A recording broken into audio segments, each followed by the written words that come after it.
Hello friends, welcome back to channel the secret of investing.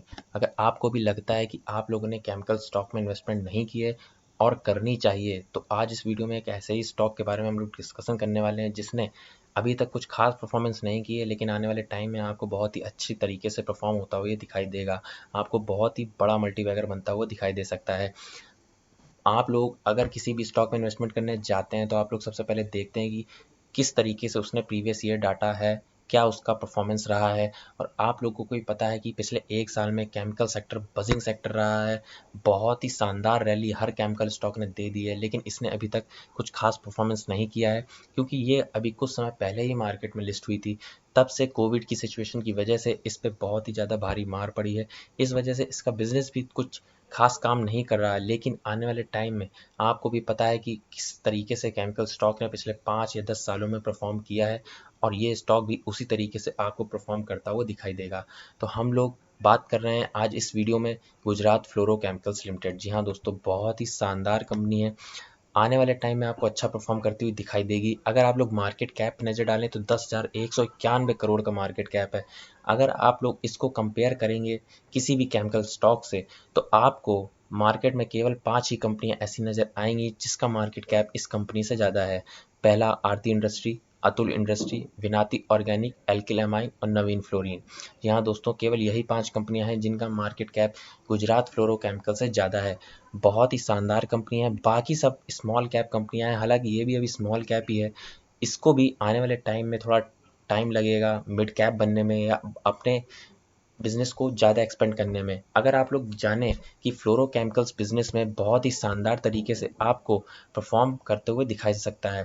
अगर हम लोग इसके बात करें स्पेशलिटी केमिकल्स जो फ्लोरोकेमिकल्स होते हैं वो कहाँ यूज़ होते हैं, तो आप लोगों को पता है कि रेफ्रिजरेटर में जो गैस यूज़ होती है वो फ्लोरोकेमिकल्स की होती है। Aluminium production, plastic forms, electronics में जो भी केमिकल्स यूज होते हैं वो भी सब फ्लोरोकेमिकल्स ये कंपनी मैन्युफैक्चर करती है।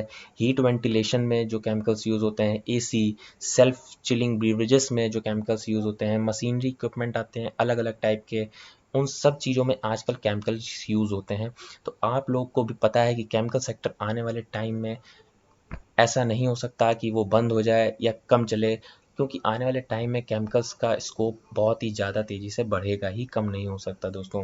किसी भी फार्मास्यूटिकल कंपनी भी अपने दवाइयाँ, मेडिसिन्स वगैरह भी सब केमिकल्स से ही बनाती है, तो इन लोग का बिजनेस कभी बंद नहीं हो सकता। आने वाले टाइम में आपको सारे केमिकल्स स्टॉक बहुत ही तेज़ी से बढ़ते हुए नज़र आते हुए दिख जाएंगे। तो आज अगर आप लोग स्टॉक का प्राइस देखेंगे तो आज का हाई लगा है लगभग 1,014 रुपये का, और इसने 7% के पॉजिटिव रिटर्न आज के दिन परफॉर्म करता हुआ आपको दिखा।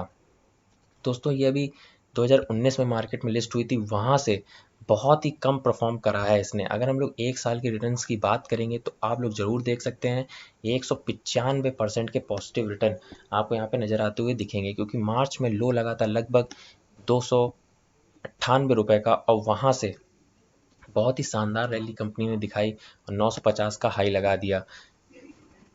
लेकिन अगर हम लोग इसका ऑल ओवर डाटा देखें तो आप लोग देखेंगे केवल और केवल 29% के पॉजिटिव रिटर्न अभी तक इस कंपनी ने परफॉर्म कर पाया है, क्योंकि मार्केट में जब ये कंपनी लिस्ट हुई उसके बाद बहुत ही ज़्यादा वर्स्ट कंडीशन आ गई, उसके बाद इसने अच्छा परफॉर्म नहीं किया।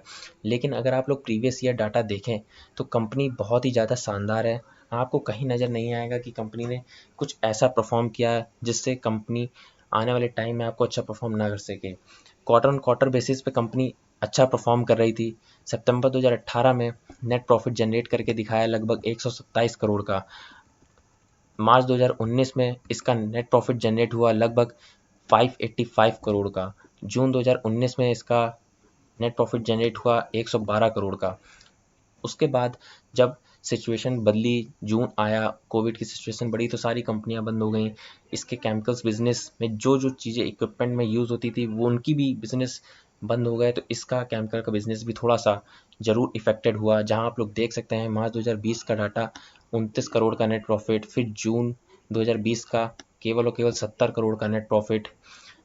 दिसंबर 2020 में तो बहुत ज़्यादा लॉस हो गया इसको, लगभग -480 करोड़ का। तो आप लोग देख सकते हैं ये सब सिचुएशन केवल और केवल कुछ समय के लिए ही है। अगर आपको लंबे समय के लिए इन्वेस्टमेंट करनी है तो आप लोग ज़रूर इस स्टॉक में इन्वेस्टमेंट कर सकते हैं, क्योंकि आने वाले टाइम में आपको ये बहुत ही ज़्यादा शानदार तरीके से परफॉर्म होता हुआ दिखाई देगा दोस्तों। अगर हम लोग ईयर ऑन ईयर बेसिस पे भी देखेंगे तो आप लोग एक चीज़ ज़रूर नोटिस करेंगे इस कंपनी में कि ना ही ये केवल अपने कोर बिजनेस में अपने आप को एक्सपेंड करने की कोशिश कर रही है, बल्कि अदर इनकम देखिए। मार्च 2019 में जहां इसकी केवल अदर इनकम हुआ करती थी 84 करोड़ की, वहीं पे अब मार्च 2020 में इसकी अदर इनकम देखिए लगभग 190 करोड़, लगभग 2 गुना हो गई। तो आप लोग देख सकते हैं कि अदर इनकम में भी कंपनी लगातार अपने आप को एक्सपेंड कर रही है। तो ये बहुत ही बड़ा एक पॉजिटिव साइन होता है किसी भी कंपनी में कि कंपनी अपने आप को ना ही केवल कोर बिजनेस में बल्कि अदर बिजनेसेस में भी एक्सपेंड करने की कोशिश कर रही है। इसलिए मैं आपको बता रहा हूँ कि आने वाले टाइम में आपको बहुत ही अच्छी रैली दिखा सकता है ये स्टॉक, क्योंकि ऐसे ही स्टॉक आपको लंबे समय के लिए रखना चाहिए, क्योंकि हर कंपनी का कुछ खराब समय होता है जिसमें वो अच्छा परफॉर्म नहीं करती है, लेकिन कंपनी ज़रूर थोड़े दिनों में अच्छी हो जाती है अगर उसका कोर बिजनेस बहुत ही शानदार होता है। तो इसका कोर बिजनेस बहुत ही अच्छा है, आपको आने वाले टाइम में बहुत ही शानदार रैली दिखा सकता है। इसलिए आपको अगर लंबे समय के लिए इन्वेस्टमेंट करनी है तो आप लोग बेशक इस स्टॉक में कर सकते हैं। अगर आपको ये वीडियो अच्छी लगी हो तो वीडियो को लाइक करना मत भूलिएगा। हमसे जुड़े रहने के लिए चैनल को जरूर सब्सक्राइब कीजिए। Thank you.